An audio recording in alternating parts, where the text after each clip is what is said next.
नमस्कार, रेडियो इजलासमा म अधिवक्ता वसन्त गौतमको यहाँहरूलाई हार्दिक स्वागत छ। रेडियो कृष्णसार एफएम 94 मेगाहर्जबाट प्रत्येक हप्ताको बुधबार बिहान 7 बजेदेखि 8 बजेसम्म प्रसारण हुने रेडियो इजलासमा हामी कानुन, न्याय र मानव अधिकारका विषयमा बहस गर्दछौँ। आजको रेडियो इजलासमा हामी फौजदारी मुद्दा फिर्ता र यसले पीडितको न्याय र कानुनी शासनमा पार्ने प्रभावको विषयमा बहस गर्दैछौँ। बहसका लागि रेडियो इजलासमा उपस्थित भइसक्नु भएको छ बाँके जिल्ला अदालत बार एसोसिएसनका अध्यक्ष अधिवक्ता जनकबहादुर शाही र अधिकारकर्मी रविन्द्र कर्ण। अदालतमा विचाराधीन गम्भीर प्रकृतिका फौजदारी मुद्दा समेत फिर्ता हुने गरी हालै प्रस्तावित संशोधन विधेयक प्रति सर्वत्र चासो व्यक्त गरिएको छ।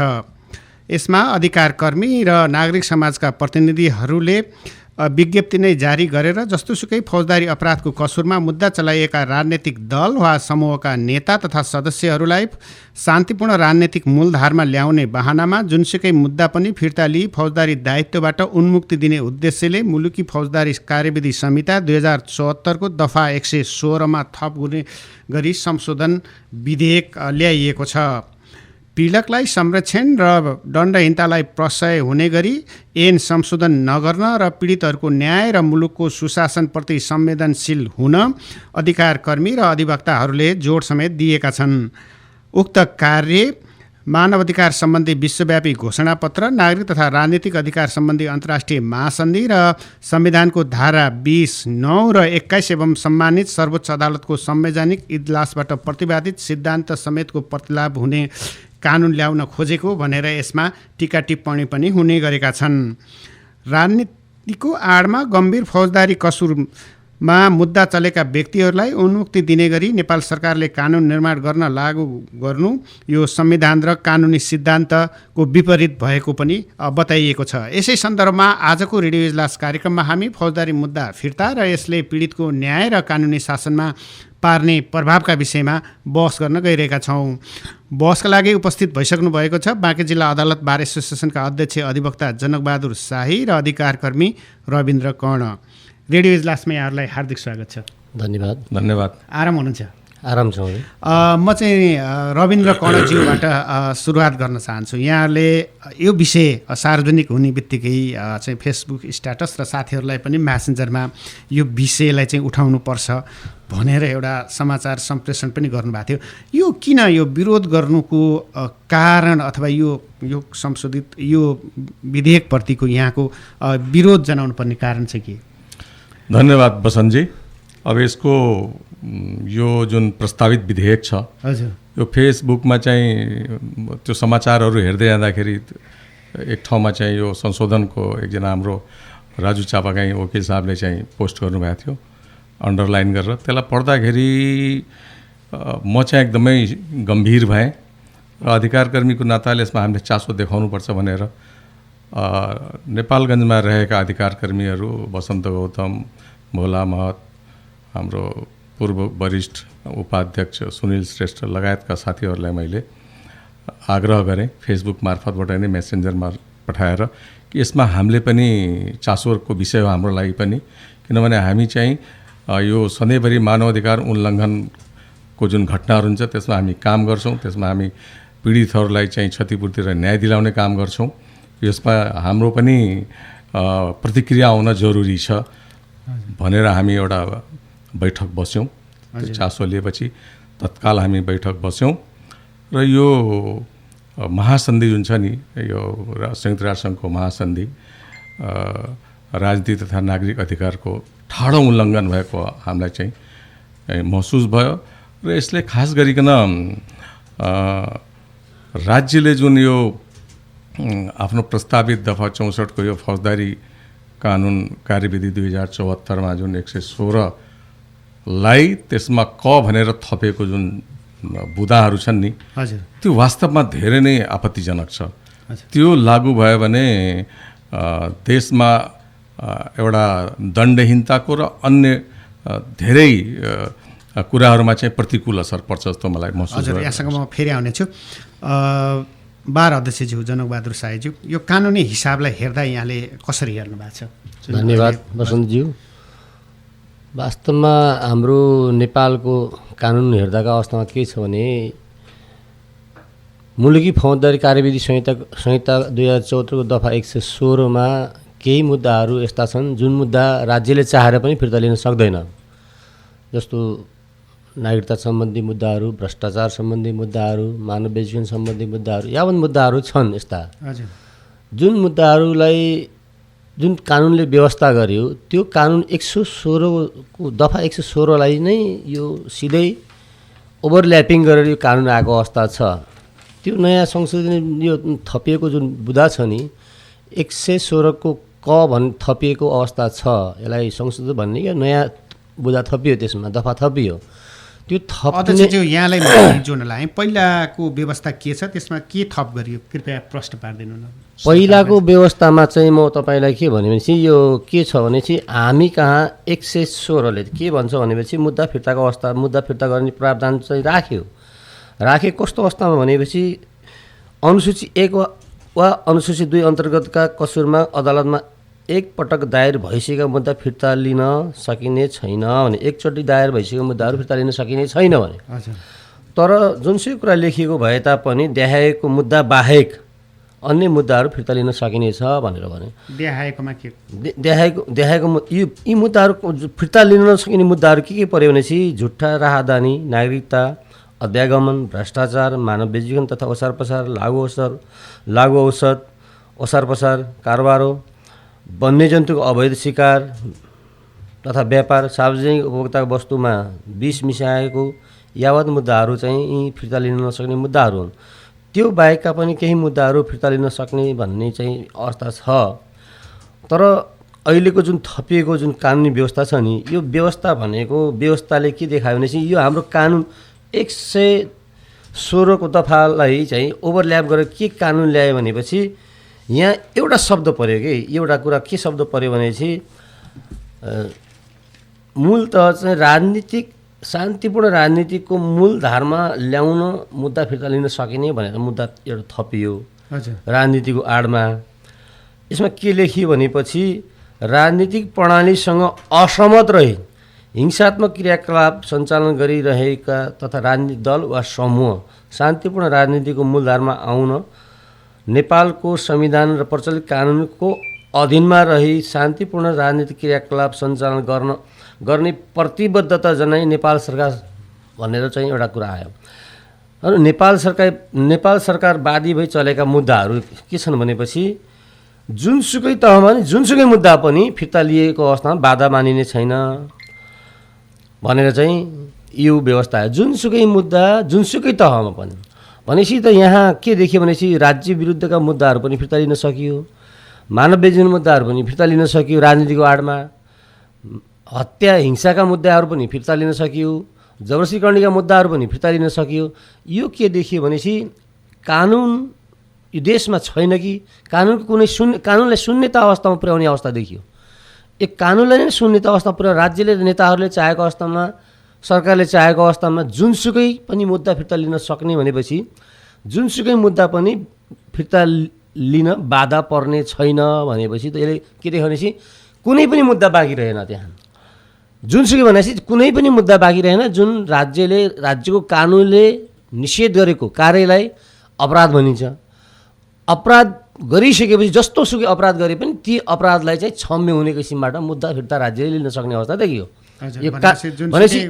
तहमा पुगेको मुद्दा भए पनि जुनसुकै अदालतबाट जुनसुकै जिल्ला अदालत चाहे पुनरावेदन होस् चाहे उच्च अदालतमा होस् चाहे सर्वोच्च अदालत जुनसुकै तहमा पुगे भनेपछि त हाम्रो न्याय प्रणाली भनेको 3 तहको हो, जिल्ला, उच्च र सर्वोच्च। यो जुन तहमा रहेको अवस्थामा पनि जिल्लाले ठहर गरेको छ, उच्चमा चलिरहेको छ भनेपछि त्यहाँबाट पनि फिर्ता हुन सक्यो। उच्च र जिल्लाले सदरबाट ठहर भइसकेको अवस्था छ, सर्वोच्चमा चलिरहेको अवस्थामा त्यहाँबाट पनि फिर्ता लिन सकियो अवस्था छ। यो दोषी अदालतले कसैलाई दोषी ठहर गरिसकेपछि पनि मुद्दा फिर्ता लिन सक्ने अवस्था देखियो। हजुर रविन्द्र कर्णाजी, म यही प्रस्तावितमा चाहिँ म फेरि उल्लेख गर्न चाहन्छु। जस्तो शान्तिपूर्ण राजनीतिको मूलधारमा ल्याउन मुद्दा फिर्ता लिन सकिने भनेर नयाँ प्रस्तावित गरिएको छ कानुन, यद्यपि यो पास भएको छैन होइन। दफा 116 मा जुनसुकै कुरा लेखिएको भए तापनि कुनै राजनीतिक दल वा समूहले मुलुकको राजनीतिक प्रणालीसँग असहमत रही हिंसात्मक क्रियाकलाप सञ्चालन गरिरहेकोमा त्यस्तो राजनीतिक दल वा समूह शान्तिपूर्ण राजनीतिको मूलधारमा आउन नेपालको संविधान र प्रचलित कानुनको अधीनमा रही शान्तिपूर्ण राजनीतिक क्रियाकलाप सञ्चालन गर्ने प्रतिबद्धता जनाई नेपाल सरकार र त्यस्तो राजनीतिक दल वा समूहबीच राजनीतिक प्रकृतिको सम्झौताको माध्यमबाट नेपाल सरकार बादी भई दायर भएका मुद्दा फिर्ता लिने गरी सहमति भएकोमा त्यस्तो सम्झौता बमोजिम त्यस्ता राजनीतिक दल वा समूहका नेता तथा कार्यकर्ता विरुद्धकामा नेपाल सरकार बादी भई चलाइएका जुनसुकै तहको अदालतमा विचाराधीन रहेको भए पनि फिर्ता लिन बाधा पर्ने छैन भनेपछि त कोही राजनीतिक दलहरू आन्दोलन गरिरहेछन् उनीहरू शान्तिपूर्ण मूलधारमा आउँछन् भने त फिर्ता लिनलाई के आपत्ति भयो त? धन्यवाद बसन्तजी। हेर्नुहोस्, यो आपत्तिभन्दा पनि यी सबै कुराहरू गम्भीर कुराहरू हुन्। राज्यले ठिकै भयो, तपाईँले कसैले सशस्त्र विद्रोह गरेछ भनौँ न, राज्यसँग चाहिँ असन्तुष्टि व्यक्त गरेछ, व्यवस्थाप्रति असन्तुष्टि व्यक्त गरेछ, अन्य केही कारणहरू हुन सक्छन् र त्यो क्रियाकलाप सञ्चालन गर्दाखेरि तपाईँले नै पढ्नुभयो, विगतमा हत्या हिंसामा पनि संलग्न त्यस्ता यदि समूहहरू छन् वा दलहरू छन् भने तिनलाई शान्तिपूर्ण राज्यको मूलधारमा ल्याउनको लागि त प्रक्रियागत अगाडि ल्याउनु पऱ्यो नि। उनलाई फटाफट दुईजना बसेर दुईटा दल चाहिँ बसेर सम्झौता गर्ने अनि विगतमा गरेका हत्या हिंसा रेप बेपत्ता सब जति छन् त्यो मुद्दा दायर गरेर फिर्ता लिनेको त कुनै औचित्य देखिन्न। किनभने यसबाट पीडितको न्याय चाहिँ मर्छ। एक पक्षलाई राजनीतिक मूलधारमा ल्याउनलाई, देशको राजनीतिक मूलधारमा ल्याउनको लागि पीडितको न्यायलाई चाहिँ मार्नु भनेको यो कसैलाई पनि स्वीकार्य हुँदैन र हामी संयुक्त राष्ट्रसङ्घको थुप्रै महासन्धि र प्रोटोकलको चाहिँ भनौँ न सहभागी छौँ हामी, पक्ष राष्ट्र छौँ हामी भनेपछि त्यो कुरालाई पनि त हामीले ध्यान राख्नुपर्छ र त्यस्ता विद्रोहीसँग चाहिँ मूलधारमा ल्याउँदाखेरि सशर्त मूलधारमा कहिले पनि ल्याइँदैन।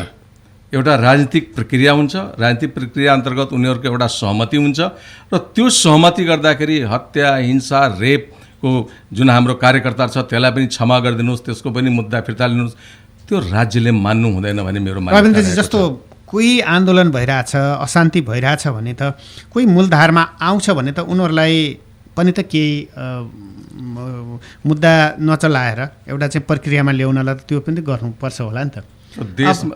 धन्यवाद बसन्तजी, तपाईँको प्रश्न मैले बुझिरहेको छु। त्यसो भए देशमा राज्यको प्रणालीहरू के आवश्यकता छ, सिस्टम किन चाहियो? राज्यलाई जुन राज्य चलाउनको लागि जुन तपाईँको कार्यपालिका विधायिका न्यायपालिकाहरू राखेको छ त्यसको आवश्यकता के छ? यो न्यायपालिका त औचित्यविहीन भइहाल्छ।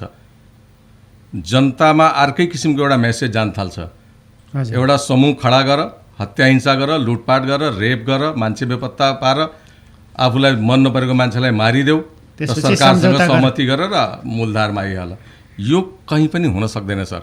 र राज्यले पनि त्यस्ता विद्रोही पक्षलाई उनको सबै शर्त मानेर मूलधारमा ल्याउनुको मैले कुनै औचित्य देखाएको छैन। हजुर, बार अध्यक्ष जनकबहादुर साईज्यू, जस्तो फौजदारी मुद्दामा आपराधिक दायित्व कस्तो रहन्छ अथवा राजनीतिक सहमतिमा फौजदारी मुद्दाहरूमा चाहिँ उन्मुक्ति दिन मिल्छ कि मिल्दैन? एउटा यो राजनीति भने के हो त? आखिर वास्तवमा राजनीति भनेको हिंसा हत्या बलात्कार हो त? यो होइन नि राजनीति भनेको। राजनीति कुनै दल अथवा समूह राज्यको कुनै प्रणालीसँग सहमत भएन। सहमत त एउटा कुरा के छ भने चाहिँ 100मा 100% कोही पनि हुँदैन।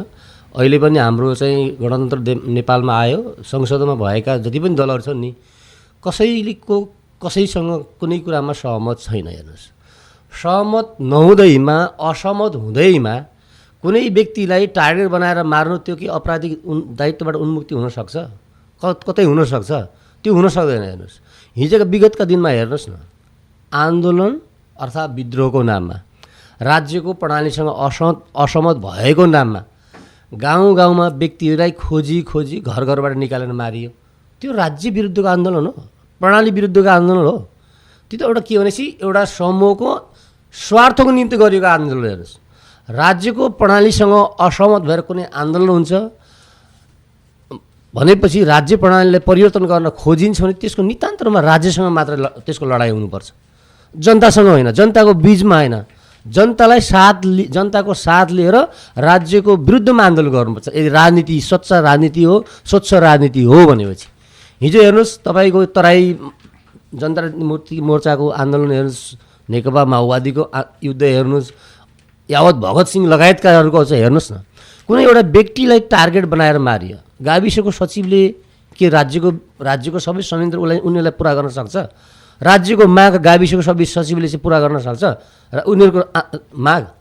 त्यो त राज्यले गर्ने कुरा हो नि। एउटा गाविस सचिवलाई मारिदिने चन्दा नदिएको नाममा, एउटा चाहिँ जिम्मेदारलाई मारिदिने चन्दा नदिएको नाममा, कुनै राजनीतिक दलको नेतालाई मारिदिने चन्दा नदिएको नाममा, अथवा उसको चाहिँ विचारसँग असहमत भएको नाममा, उसको चाहिँ विचारको खण्डन गरेको नाममा, यो राजनीति होइन। यो त के भनेपछि नितान्त रूपमा आतङ्क हो, विद्रोह होइन आतङ्क हो। यसले चाहिँ अराजकता निम्ताउँछ। यसरी चाहिँ हामी जाने हो भने चाहिँ राज्यमा कहिल्यै शान्ति हुन सक्दैन, जहिले पनि अराजकता हुन्छ।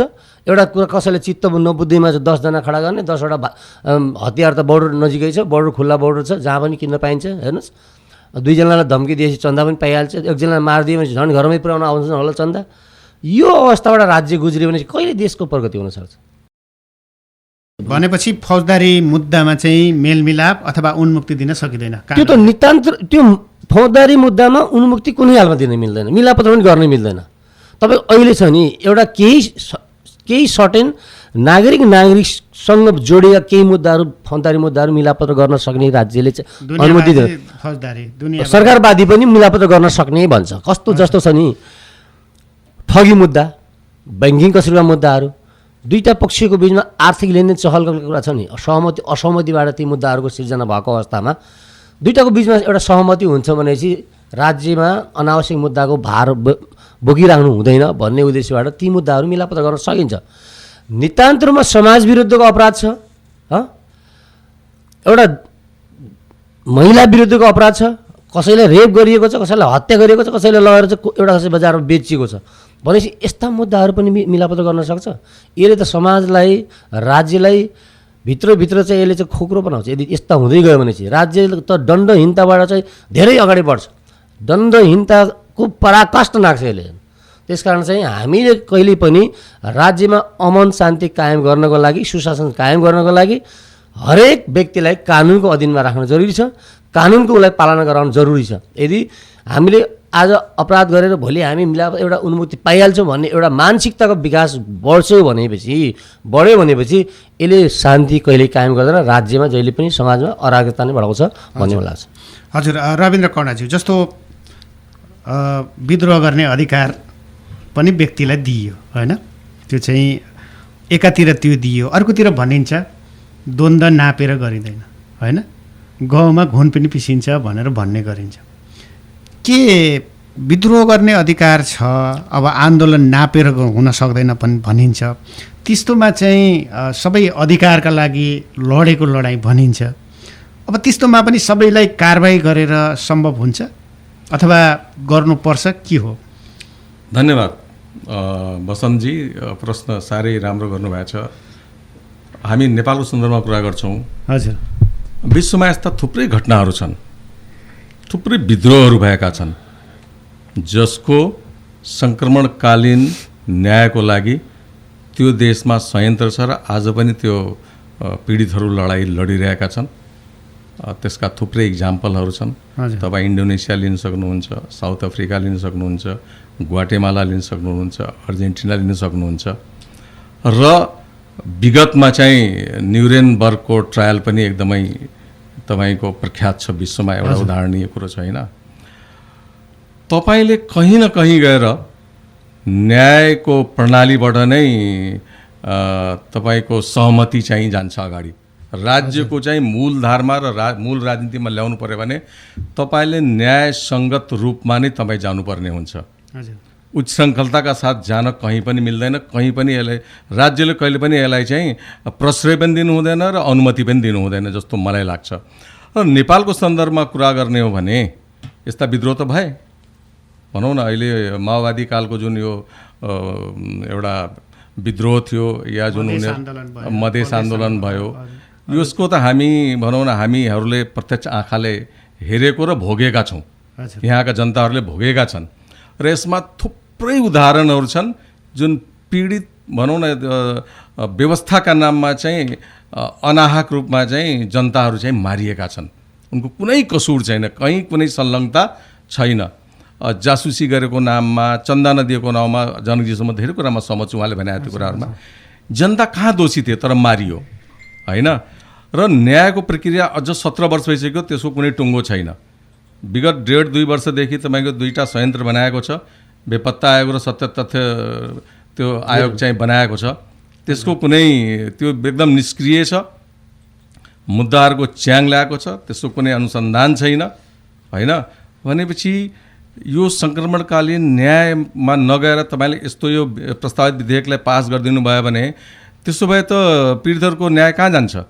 रविन्द्रजी, जस्तो यहाँले सङ्क्रमणकालीन न्यायको कुरा गर्नुभयो, द्वन्द्वकालको यो कानुनले त्यति बेला भएको जुन अहिले सङ्क्रमणकालीन न्याय प्रक्रिया र विधेयकको बारेमा छलफल हुँदैछ त्यसलाई पनि असर पार्छ? सोझै असर पार्छ। त्यसले सङ्क्रमणकालीन न्यायलाई चाहिँ असर पार्दैन भनेर कहीँ लेखाएको छ त्यो भित्र, त्यो प्रस्तावित विधेयकमा कहीँ पनि छैन। तपाईँले पनि पढेर सुनाउनु भएको छ, हाम्रो जनकजीले पनि पढेर सुनाउनु भएको छ, कहीँ छैन। जुनसुकै मुद्दा भनेको छ फिर्ता लिन चाहिन्छ, सङ्क्रमणकालीन न्याय पनि त्यसमा समेटिन्छ। र विगतमा सर्वोच्चबाट कसुरबार ठहर भएका, जेल मुद्दा परेका, भनौँ जघन्य अपराधका मुद्दाहरू पनि सोझै राजनीतिक आधारमा चाहिँ ठाडै चाहिँ फिर्ता लिएको त उदाहरणहरू थुप्रै छन् नि हो। अहिले वर्तमानमा पनि भएको छ, विगतमा पनि भएको छ। र मुद्दा फिर्ता लिने त एउटा कार्यविधि छ नि हाम्रो, हामी कहाँ निवेदन दिने, त्यसमाथि सुनवाई गर्ने, अदालतबाट आदेश, अदालतबाट चाहिँ सहमति भयो भने मात्रै मुद्दा फिर्ता नपाइने, खोइ त त्यसो पालना कहाँ भएछ त? भनेपछि न्यायको प्रक्रियामा जाँदाखेरि त राज्यलाई चाहिँ कानुनी राज्यलाई चाहिँ अगाडि बढाउने हो भने न्याय सम्पादन त गर्नुपर्छ, त्यसबाट चाहिँ वञ्चित गर्न मिल्दैन नागरिकलाई। हजुर, आदरणीय श्रोताहरू, यहाँहरू सुन्दै हुनुहुन्छ रेडियो इजलास कार्यक्रम। र आजको रेडियो इजलास कार्यक्रममा हामी फौजदारी मुद्दा फिर्ता र यसले पीडितको न्याय र कानुनी शासनमा पार्ने प्रभावका विषयमा बहस गरिरहेका छौँ। बहसमा हुनुहुन्छ बाँके जिल्ला अदालत बार एसोसिएसनका अध्यक्ष अधिवक्ता जनकबहादुर शाही र अधिकारकर्मी रविन्द्र कर्ण। साथमा छु म कार्यक्रम सञ्चालक अधिवक्ता वसन्त गौतम। जनकबहादुर शाहीज्यू, जस्तो कस्तो मुद्दालाई राजनीतिक मुद्दा भनिन्छ कानुनी हिसाबले हेर्दा, कस्तो मुद्दा फौजदारी मुद्दा हुन्? अब यो चाहिँ राजनीतिक मुद्दा पनि फौजदारी मुद्दा हुन सक्छ कि सक्दैन? कहिलेकाहीँ के हुन्छ भनेपछि राजनीतिक मुद्दा पनि फौजदारी मुद्दा हुन्छ, कहिलेकाहीँ कि हिजोका दिनमा पनि भए होइन। राजनीतिसँग कस्ता मुद्दा हुन सक्छन् भनेपछि राजनीतिमा नचाहँदै पनि कुनै घटना घट्यो, अप्रिय घटना घट्यो, कुनै मान्छे मर्न गयो अरे, त्यहाँ चाहिँ त्यो फौजदारी कसुर हुन गयो। जस्तै मानौँ यही नेपालगञ्जको 62-63 जन आन्दोलनमा हामीले न्यु रोडमा आन्दोलन गर्दै गर्दाका अवस्थामा चाहिँ आन्दोलन चाहिँ शान्तिपूर्ण आन्दोलन गर्दै गर्दाका अवस्थामा त्यहाँ प्रहरी र जनमानस बीच भिडन्त हुँदाको अवस्थामा एउटा हाम्रो सेतु विकला हामीले गुमायौँ। त्यो पनि एउटा मान्छे मरेपछि त हत्या त भयो नि, त्यो प्रहरीकै असुर ग्यास लागेर प्रहरीको लागेर त त्यो हत्या भएको थियो, त्यो क्राइम त हो।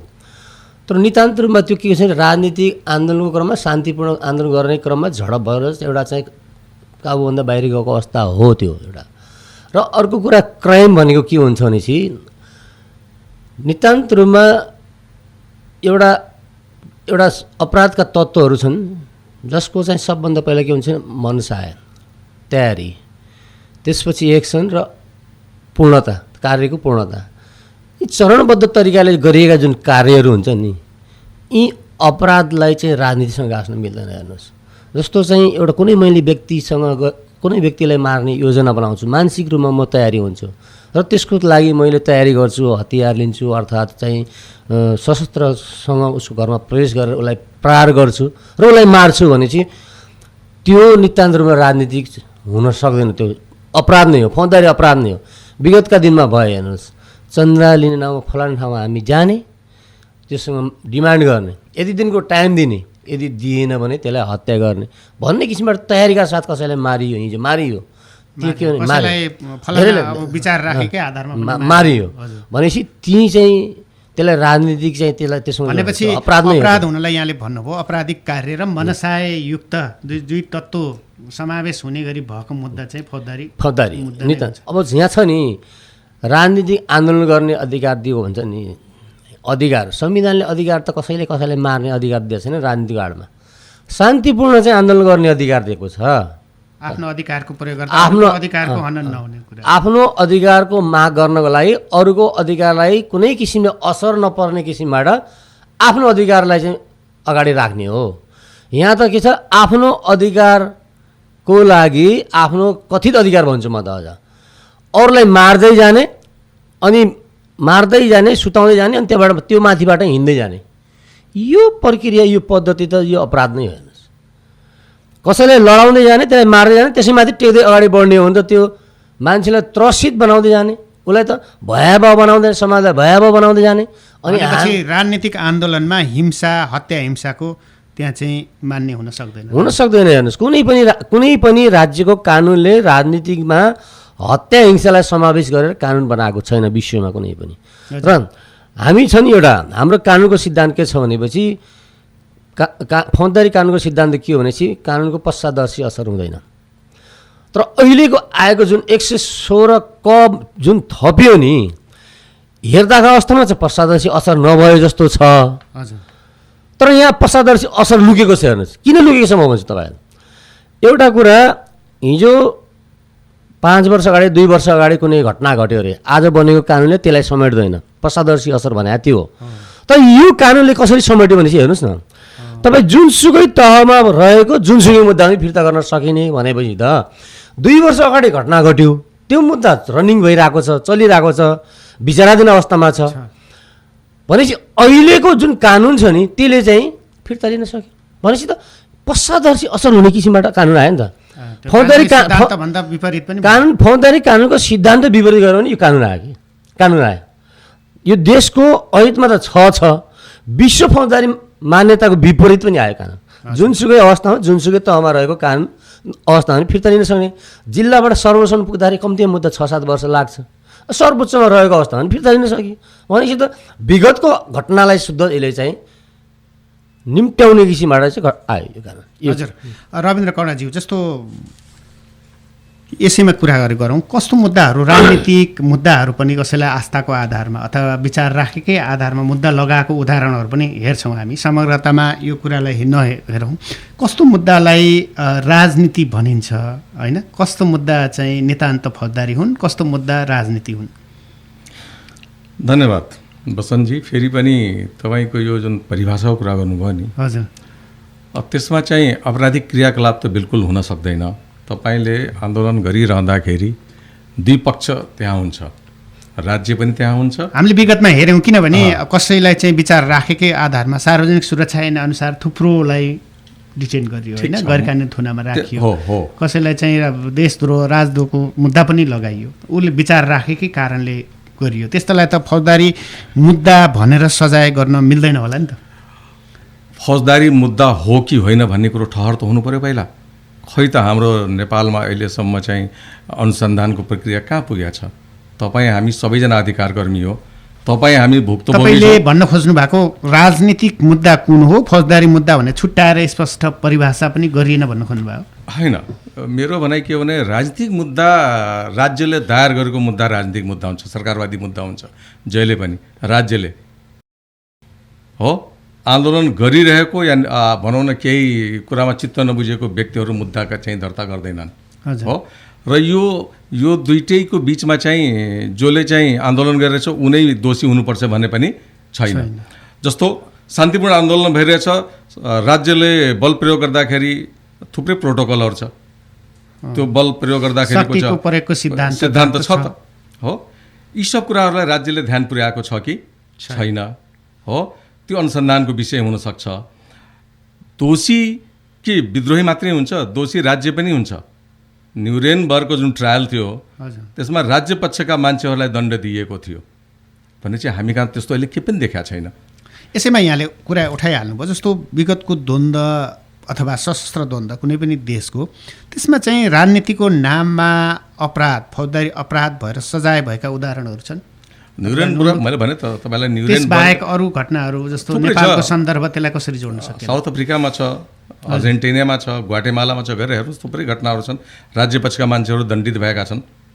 तपाईँको यो शङ्करप्रणाली न्याय जुन छ नि त्यो एक पक्ष कहिले पनि हुँदैन। यो राज्य पनि दोषी हुन्छ र विद्रोही पनि दोषी हुन्छ। र त्यसमा सबभन्दा चाहिँ प्रभावकारी के हुन्छ भने तपाईँले सङ्क्रमणकालीन न्यायलाई चाहिँ सम्पादन गर्दाखेरि राज्यको भूमिका र पीडित पक्षको भूमिका हामी जहिले पनि के भन्छौँ भने यो न्याय सम्पादन गर्दाखेरि पीडित पक्षलाई बढी मान्यता दिएको हुन्छ। पीडित पक्षको सहमति, पीडित पक्षको चाहिँ संलग्नता, उसको सहमति नितान्त आवश्यक छ, किनभने राज्यले सबै कुरा राम्रो गर्छ भन्ने जरुरी। यसैमा मैले जोड्न चाहेँ रविन्द्रजी, जस्तो युद्धका नियम छन् होइन, मर्न मार्न पनि पाइन्छ नि युद्धमा होइन, अब निश्चित नियमहरू छन्। कस्तोलाई चाहिँ युद्ध अपराधमा मार्न मराउनु पाइन्छ र कस्तो भयो भने अपराध हुन्छ? अब हेर्नुहोस्, अब तपाईँले कसैलाई आत्मसमर्पण गरेछ र तपाईँले गोली हानिदिनु भयो भने त्यो चाहिँ अपराध हो। त्यो चाहे त्यो विद्रोही पक्षले, किनभने युद्धको चाहिँ जुन नियम छ त्यो दुवै पक्षले पालना गर्नुपर्छ। अथवा कम्बेटेन्ट ड्रेसमा आम्ने सामने भएर मार्न मराउन पाइन्छ युद्धमा? अब आम्ने सामने छ, अब ज्यानकै खतरा छ भने त आफ्नो ज्यान बचाउनै पर्यो। घोषित रूपमा युद्ध गरिरहेछन्, तर भनौँ न दुईजना आम्ने सामने भए, एकजनाले सरेन्डर गर्यो, घोषित सरेन्डर गर्यो, मैले तपाईँको समक्ष चाहिँ आत्मसमर्पण गरेँ र त्यस्तालाई पनि तपाईँले गोली हानिदिनु भयो भने त्यो चाहिँ अपराध हो। त्यो युद्धको नियमको चाहिँ उल्लङ्घन हो। जस्तो कोही अब माओवादी अथवा विचार आस्था राख्छ तर उसले चाहिँ युद्ध हतियार बोकेको छैन, अथवा सुरक्षाकर्मी पर्दाखेरि लड्छ तर बिदामा घर आएको छ, यस्तो अवस्थामा हत्या हिंसा हुन्छ भने कस्तो मैले भने सक्छ कि सक्दैन? तपाईँको निहत्थामाथि चाहिँ वार त्यसलाई समात्न पाइयो, कुनै माओवादी पक्षको विद्रोहको मान्छे ट्रायलमा लान लाइयो, ट्रायलमा नलगाइकन तपाईँलाई सोझै गोली हानिदिनु छ भने त्यो चाहिँ अपराध हो। राज्यले त्यसलाई पनि भनौँ त्यो बेला पनि युद्धमा चाहिँ तिमीहरूले जसलाई पाएछ भने त्यसलाई सोझै मारिदिनु भनेर भन्या हुँदैन। तपाईँले तपाईँको इक्जाम्पल अनुसार कोही रास्ता बोकेको छ, घरमा आएको छ, राज्यलाई खबर भयो, राज्यको सुरक्षा निकायले त्यसलाई अब गोली हानिदिने कि त्यसलाई समातेर लगेर ट्रायल गर्ने केही नियमहरू त छन् नि। के भन्छ नियमले? नियमले त्यही भन्छ, ऊ घरमा आएको छ, ऊ निहत्ता छ, तपाईँले समातेर लगेर चाहिँ गोली हानिदिने। यस्ता माओवादी कालमा दुवै पक्षबाट थुप्रै घटनाहरू भएका छन्। यस्ता सरेन्डर गर्दाखेरिको पनि मान्छेहरूलाई चाहिँ गोली हानिएको छ। यो युद्धको नियम विपरीत छ, बिल्कुल विपरीत छ। यो त्यस्तो कार्य ट्रायलमा जानुपर्छ भन्ने? बिल्कुल जानुपर्छ। ट्रायलमा नगए तपाईँलाई मार्ने अधिकार दिएकै छैन। तपाईँले एकजना सामान्य कुरा गरौँ न, यहीँको प्रहरीले तपाईँको घरमा गयो, तपाईँलाई समात्ने कि लगेर घरमा गोली हानिदिने? ल कुनै अपराध गर्नुभएको छ र तपाईँले? अपराध गर्दाखेरिको सजाय दिने अधिकार कसलाई? अदालतलाई। सुरक्षा निकायको जिम्मेवारी के हो? त्यसलाई समात, त्यसलाई थुनामा राख, अदालतमा पेश गर, अदालतसँग अनुमति ल्याऊ, अनुसन्धान गर, त्यसको माथि मुद्दा दायर गर, दुवै पक्षको चाहिँ कुरा सुन्ने, पीडितको पक्ष पनि कुरा सुन्नु पर्यो नि, त्यसो कुरा सुन्नु पर्यो। र यो कसलाई चाहिँ जेल दिने, कसलाई गोली हान्ने, कसलाई मृत्युदण्ड दिने, यो अधिकार सिर्फ अदालतलाई छ। हजुर, जनकबहादुर साईज्यू, अब ठुला राजनीतिक दलहरू नेपालको सन्दर्भमा हेरौँ, कुनै पनि विषयमा चाहिँ एउटा सहमति गर्ने, त्यो चाहिँ हामी कानुनभन्दा पनि माथि छौँ जस्तो गरी व्यवहार प्रदर्शन गर्ने, यस्तो कुरा चाहिँ राज्य सञ्चालन गर्ने निकायमा बस्ने राजनीतिक दलहरू बिचको सहमति ठुलो हुन्छ कि राज्यको कानुनी सिद्धान्त, फौजदारी न्यायका सिद्धान्त ठुलो हुन्छ?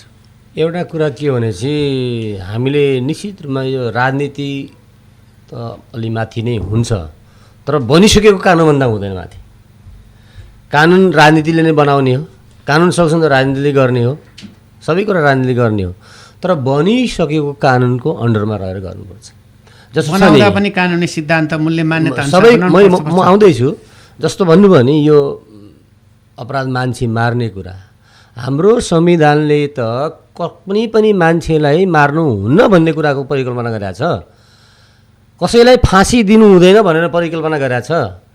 यो के भनेपछि कसैले मान्छे मारेको छ, विध्वंस मचाएको छ, क्रूर अपराधी हो भने पनि त्यसलाई मार्नु हुँदैन, मार्नु कसैलाई पनि हुँदैन। जस्तो छ नि, हिजो यहाँले हाम्रो कर्ण सरले भन्नुभयो, विगतमा एउटा सिद्धान्त बोकेको माओवादी कुनै घरमा बसेको छ भनेपछि, आफ्नो गतिविधिको अगाडि लुकेको छ भनेपछि प्रहरी अथवा आर्मीले थाहा पाउने बित्तिकै त्यही घरमा गएर गोली हानेर मारे।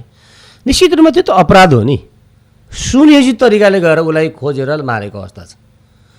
विचार बोकेकै कारणले चाहिँ त्यसलाई मार्ने होइन नि त। राज्यको दायित्व के भनेपछि कानुनको परिपालन गर्नु, कानुनको सुरक्षा गर्नु, कानुनलाई लागू गर्नु राज्यको दायित्व। कानुन बनाएर मात्र कानुन एकतिर बनाउने र त्यही कानुनलाई चाहिँ उल्लङ्घन गरेर अगाडि बढ्ने राजनीति चाहिँ होइन। राजनीतिक दलको काम चाहिँ त्यो होइन। कानुन बनाइसके एब्सोल्युट फ्लोअप हुनुपर्छ। या त नबनाऊ तिमी कानुन, बनाइसकेपछि एब्सोल्युट फ्लोअप गर्नुपर्छ। र कानुन त्यस्तो बनाऊ जुन जनपक्षी होस्, जनताको लागि होस्, राज्यको लागि होस्, राज्य अमन चयनको लागि होस्। राज्यमा चाहिँ विध्वंस मचाउने, अपराधीकरणलाई प्रशय दिने, अपराधलाई निम्त्याउने यस्तो खालको कानुन राजनीतिले बनाउनु हुँदैन, दलहरूले बनाउनु हुँदैन।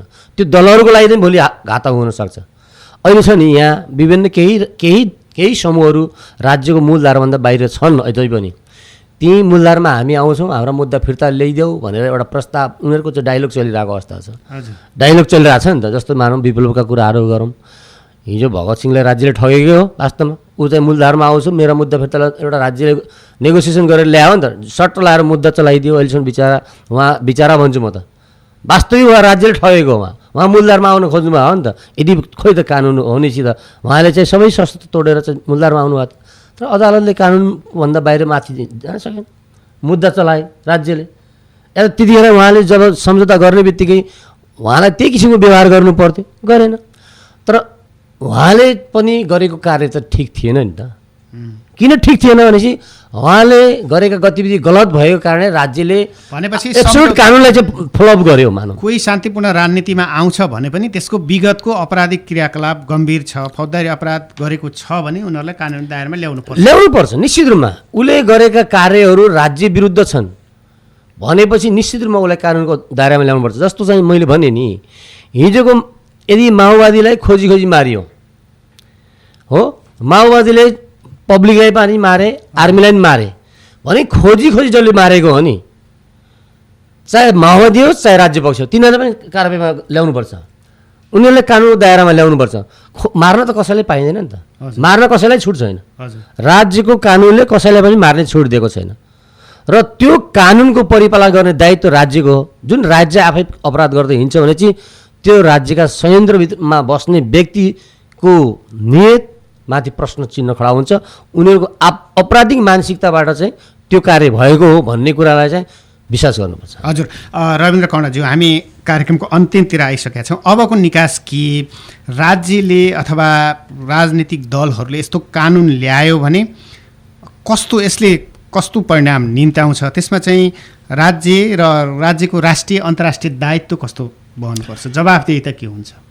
छोटोमा हजुर, यो देशले अराजकता, उच्छृङ्खलता, सङ्क्रमणकालीन न्यायको चाहिँ औचित्यहीनता हो र राज्यसँग विद्यमान जुन प्रणालीहरू छन्, न्यायका प्रणालीहरू छन् नि, तिनीहरू पनि औचित्यहीन हुन्छ। त्यसका टुल्सहरू सबै औचित्यहीन हुन्छन्। त्यसको कुनै मतलब छैन। र अन्तर्राष्ट्रिय स्तरमा पनि हामीलाई लाग्छ कि कसैले हेरिरहेको छैन, बडा गम्भीरताका साथ हेर्छ होइन यो कुरालाई। र भोलि तपाईँको सुरक्षा परिषदमा वा तपाईँको हाम्रो जुन यो युपिआरकै सन्दर्भमा यी प्रश्नहरू उठ्छन्, गम्भीरताका साथ देशहरूले प्रश्न गर्छन्, त्यति बेला तपाईँसँग जवाब दिन चाहिँ जवाफै हुँदैन उनीसँग। यो कानुन पास गरेर पनि उनीसँग जवाब चाहिँ छैन र यसलाई कसले जस्टिफाई पनि गर्दैन। कानुनी हिसाबले हेर्दा अन्तर्राष्ट्रिय कानुनको पक्ष राष्ट्र भइसकेपछि त जवाफदेहिता पनि त हुन्छ। त्यही त भने मैले, यो कानुन पास भयो भने उहाँसँग चाहिँ जस्टिफाई गर्ने कुनै पनि पोइन्ट चाहिँ रहन्न एक। र फाइनली मेरो भनाइ के हो भने यसमा यस देशका इमान्दार राष्ट्रवादी जनताहरू, हरेक दलका कार्यकर्ताहरू र यो देशका जनताहरू, अधिकारकर्मीहरू, वकिलहरू, डक्टरहरू, पेसागत जति पनि छन्, शिक्षकहरू, प्राध्यापकहरू, यी सबैले यो विधेयकको चाहिँ विरोध गर्नुपर्छ। यसले कानुनी शासनको प्रत्याभूति दिँदैन। अबको निकास के त अब गर्नुपर्ने? अबको निकास सशक्त विरोध गर्नु पर्यो, शान्तिपूर्ण विरोध गर्नु पर्यो। यो कानुन पास हुनु भएन भने? भएन, बिल्कुल हुनु भएन। र आवश्यकता पऱ्यो भने हामी सडकमा पनि उत्रिन सक्नुपर्छ यो कानुनको विरुद्धमा। यो पास नहोस् भनेर सरकारलाई दबाब दिनुपर्छ, यो विधेयक चाहिँ फिर्ता ल्याऊ भनेर। शान्तिपूर्ण तरिकाले भनौँ न, हामीले भनिरहेका छौँ, हामीले पनि एउटा विज्ञप्ति निकालेका छौँ, सरकारलाई ध्यानाकर्षण गराएका छौँ। सरकार चेत्दैन भनेपछि सडकमा उत्रिनुपर्छ भने फाइनली त्यसमा पनि उत्रिने। हजुर, पार अध्यक्षज्यू, अबको निकास के? म त के भन्छु भने चाहिँ वास्तवमा अहिलेको राजनीतिक परिवेश अवस्था हेर्दाका अवस्थामा राज्यलाई शान्तिपूर्वक मार्गमा कसरी लैजाने भन्ने कुरामा पनि अलिकति सोच्नुपर्छ। तर सोच्ने क्रममा जुन किसिमबाट यो कानुन आएको छ नि, यो किसिमको कानुन ल्याएर त राज्यलाई शान्तिपूर्वक मार्गमा चाहिँ हिँडाउन सकिँदैन, किनकि यसले दण्डहीनतालाई बढी प्रश्रय दियो।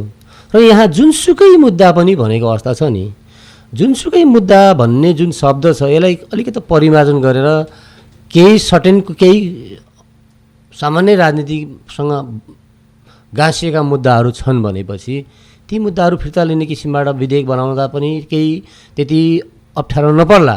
तर यहाँ जुन छ नि, जुनसुकै मुद्दा पनि भन्दाखेरि यसले चाहिँ साह्रै मुद्दा र कानुनी सिद्धान्त विपरीत भएका कार्यलाई चाहिँ यो राम्रो चाहिँ होइन, यसले चाहिँ राम्रो म्यासेज जान्न, अन्तर्राष्ट्रिय जगतमा पनि यसले चाहिँ राम्रो छवि बनाउँदैन मलाई लाग्छ। हजुर रविन्द्रजी, केही छ अन्तिममा रेडियो सुन्ने श्रोताहरूको लागि अथवा श्रोताहरूको लागि? हेर्नुहोस्, म फेरि पनि भन्छु, यो विधेयक चाहिँ फिर्ता हुनुपर्छ। यो विधेयक चाहिँ फिर्ता भएन भने जनतामा चाहिँ एक किसिमको एउटा नेगेटिभ मेसेज चाहिँ प्रभाव हुन्छ, कानुनी शासनको प्रत्याभूति हुँदैन र जनताहरू पनि त्यति बेला जुन आफूलाई एउटा स्वतन्त्र फिल गर्छन् नि, स्वतन्त्रता चाहिँ फिल गर्दैन। उनीहरूको मनमा पनि एउटा डर कहीँ न कहीँ रहन्छ, भोलि मलाई कसैले केही गरिदियो भने न्याय पाउने अवस्था छैन। हजुर, हस्, आजको बहस यहीँनिर टुङ्ग्याउँ। हामी पनि कामना गरौँ यो फौजदारी मुद्दा फिर्ताको कुराले कानुनी शासन र मानवाधिकारको स्थिति, पीडितको न्यायमा असर पार्ने भएको हुनाले यसलाई चाहिँ यस्तो कार्यहरू दण्डहीनता निम्ताउने कानुनहरू नआओस् भन्ने हामी पनि कामना गरौँ। आदरणीय श्रोताहरू, आजको रेडियो इजलासमा हामी फौजदारी मुद्दा फिर्ता र यसले पीडितको न्याय र कानुनी शासनमा पार्ने प्रभावका विषयमा बहस गऱ्यौँ। बहसमा हुनुहुन्थ्यो बाँके जिल्ला अदालत बार एसोसिएसनका अध्यक्ष अधिवक्ता जनकबहादुर शाही र अधिकारकर्मी रविन्द्र कर्ण। महत्त्वपूर्ण समय र तार्किक बहसका लागि अतिथिद्वयलाई धेरै धेरै धन्यवाद। आदरणीय श्रोताहरू, यतिन्जेल कार्यक्रम सुनेर साथ दिनुभयो, यहाँहरूलाई पनि धेरै धेरै धन्यवाद दिँदै प्राविधिक साथी रामप्रसादसँगै म कार्यक्रम सञ्चालक अधिवक्ता वसन्त गौतम बिदा हुन चाहन्छु। शुभ दिन, नमस्कार।